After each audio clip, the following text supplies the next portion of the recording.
وزیر اعظم پاکستان میاں محمد شہباز شریف کا پیٹرول 12 روپے، ڈیزل 135 روپے سستا کرنے کا اعلان۔ ڈیزل کی فی لیٹر نئی قیمت 385 روپے مقرر، پیٹرول کی نئی قیمت فی لیٹر 366 روپے مقرر کر دی گئی۔ تفصیلات اس رپورٹ میں۔ ڈیزل کی قیمت میں فی الفور 135 روپے فی لیٹر کی کمی کا اعلان کرتا ہوں۔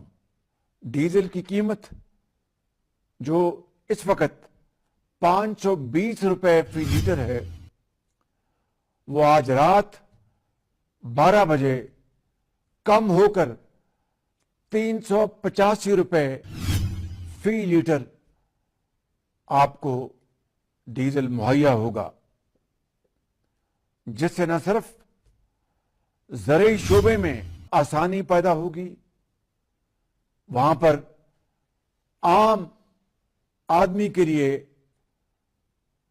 پبلک ٹرانسپورٹ کے اخراجات میں بھی خاطر خواہ کمی آئے گی۔ اسی طریقے سے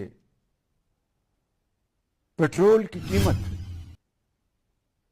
جس میں نے پچھلے ہفتے 80 روپے فی لیٹر کمی کا اعلان کیا تھا، اس میں آج مزید 12 روپے کمی کا اعلان کر رہا ہوں، اور اس طرح پیٹرول کی قیمت آج رات 12 بجے 378 روپے سے کم ہو کے 366 روپے فی لیٹر ہو جائے گی۔